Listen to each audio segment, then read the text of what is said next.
বন্ধুরা, dry fruit তার high protein কন্টেন্টের জন্য জানা যায়। আপনারা তো এটা শুনেই থাকতে পারেন, যদি আপনাদের চোখের পাওয়ার কমে যায় অথবা প্রোটিনের ঘাটতি দেখা দেয় তাহলে ড্রাই ফ্রুটকেও খাবারে শামিল করতে বলা হয়। কিন্তু আপনারা কি জানেন এগুলোর প্রায় সবগুলোর ব্যবহার প্রাকৃতিক রূপে করা হয় না, কেননা কখনো কখনো এটা আমাদের শরীরের জন্য ক্ষতিকর হতে পারে। এবার প্রশ্ন আসে এই ড্রাই ফ্রুটকে কিভাবে খাবার উপযোগী করে তোলা হয়। আপনাদের বলে দিই যে ড্রাই ফ্রুটগুলো প্যাকেট ফর্মে পাওয়া যায়, সেগুলোকে ফ্যাক্টরির প্রসেসের মধ্য দিয়ে নিয়ে যাওয়া হয় যাতে করে এগুলো আমাদের খাবার উপযোগী হয়ে যায়।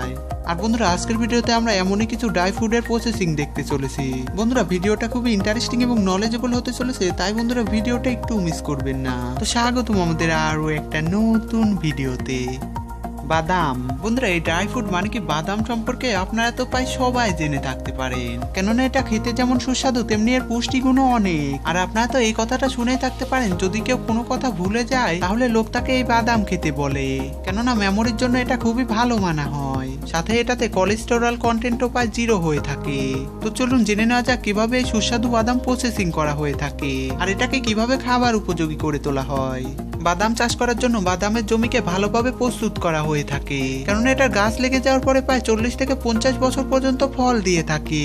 এর কারণে কাল্টিভেটরের সাহায্যে এর জোতাই করা হয়।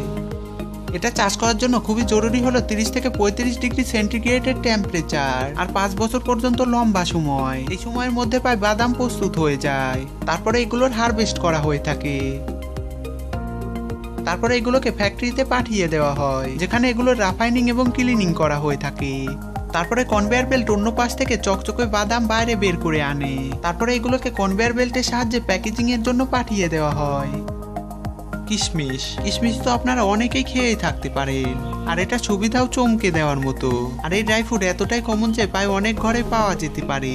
আপনারা এটা জেনে আশ্চর্য হতে পারেন, এটা বড় বড় সমস্যাও মাত করতে পারে, কেননা এটা আমাদের ব্লাডকে পরিষ্কার রাখতেও কাজ করে। অনেক সময় স্কিনের গ্লোর জন্য এটা ব্যবহার করা হয়, কেননা রক্ত পরিষ্কার হওয়ার কারণে স্কিনও ভালো দেখায়। আর আপনারা তো জেনেই থাকতে পারেন যে এই কিশমিশ কি ফল দিয়ে বানানো হয়। আর যদি না জেনে থাকেন তাহলে আপনাদের বলে দিই, এটা আমাদের খুবই পরিচিত জিনিস আঙ্গুর ফল দিয়ে বানানো হয়। তো চলুন বন্ধুরা জেনে নেওয়া যাক কিভাবে আঙ্গুর ফল কিশমিশে বদলে যায়।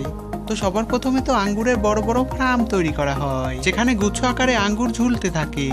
আর বন্ধুরা, আঙ্গুরও প্রায় 2 ধরনের হয়ে থাকে, কালো এবং সবুজ। তাই এটার থেকে তৈরি করা কিশমিশও প্রায় 2 ধরনের হয়ে থাকে। তারপরে যখন আঙ্গুর প্রস্তুত হয়ে যায় তখন এগুলোকে পাড়া হয়ে থাকে, আর এগুলোকে সানড্রাই হওয়ার জন্য রেখে দেওয়া হয়। এগুলোকে ডাইরেক্টলি রোদে রাখা হয় না, এগুলোর উপর নিউজ পেপার দেওয়া হয়ে থাকে, যাতে এগুলো ন্যাচারাল জুস না শুকে যায়। এরকম প্রায় 2 মাসের মতো করা হয়ে থাকে। তারপরে এগুলোকে হারভেস্টারের দ্বারা গুচ্ছ থেকে আলাদা করা হয় এবং ফ্যাক্টরিতে পরের প্রসেসের জন্য পাঠিয়ে দেওয়া হয়। এখানে কনভেয়ার বেল্টের সাহায্যে পরের প্রসেসের জন্য পাঠিয়ে দেওয়া হয়ে থাকে, আর এগুলোকে ম্যানুয়াল লিভারের সাহায্যে বাছাই করা হয়। তারপরে এগুলোকে প্যাকেট করে বিক্রির জন্য পাঠিয়ে দেওয়া হয়ে থাকে। মাখানা। এবার চলুন জেনে নেওয়া যাক মাখানা সম্পর্কে, যেটাকে ফাস্টিং এ ব্যবহার করা হয়ে থাকে। মাখানা বিহারে চাষ করা হয়ে থাকে, এছাড়া রাশিয়াতেও মাখানা চাষ করা হয়। এই প্ল্যান্ট বেশিরভাগ পানিতে গ্রো করে, এর কারণে এটা পন্ড অথবা ওয়েটল্যান্ডে দেখা যায়। মাখানার প্রসেসিং এ কয়েকটা ধাপ রয়েছে। মাখানা বানানোর জন্য এটার সিডকে এক্সট্রাক্ট করে নেওয়া হয়, তারপরে শুরু হয় এটার খোসা বের করার কাজ। বন্ধুরা, এটা যত সহজ দেখাচ্ছে তত সহজ নয়। এর কারণে সিডকে বাইরে বের করে রোদে শুকানো হয়। শুকানোর পর যখন এটাতে প্রায় 25% সফটনেস বেঁচে থাকে তখন এটা প্রায় শুকানো বন্ধ করা হয়ে থাকে। সব মাখানা একসাথে করার পরে এটাতে পানির সার্কাপ করা হয়, যাতে এটাতে নমি থেকে যায়। যখন বীজ শুকে যায় তখন লাঠির সাহায্যে পিটানো হয়। এটা করার কারণে এটার হার্ড বাইরের কভার বের করতে সহজ হয়। তারপরে এগুলোকে আলাদা আলাদা ছাঁকনি দিয়ে ছাঁকা হয়ে থাকে, এতে করে মাখানার আলাদা আলাদা সাইজের সিড আলাদা হয়ে যায়। বেশিরভাগ বড় এবং পুরো সিডকে পরের প্রসেসের জন্য পাঠিয়ে দেওয়া হয়। আপনারা যেন অবাক হতে পারেন, এটা তৈরি করতে পায় কোনো প্রকারের পেস্টিসাইড ইউজ করা হয় না। এই প্রসেসের পর এগুলো রোস্ট করা হয়ে থাকে। তারপরে এগুলোকে টকরিতে ঢেকে প্রায় 72 ঘন্টার জন্য রেখে দেওয়া হয়। এই সিডকে আবার রোস্ট করা হয়, তারপরে বীজের উপর পিটা হয়ে থাকে। তো এবার এটা থেকে সাদা রঙের মাখানা বের হয়। এই প্রসেস এখানেই শেষ হয় না, কেননা এগুলোর পলিশও করা হয়ে থাকে। যদিও পলিশ করার কারণে এটা নিউট্রিশন ভ্যালু ঘটে যায়। তারপরে এগুলোকে পরের প্রসেসে ভালোভাবে প্যাক করা হয়ে থাকে।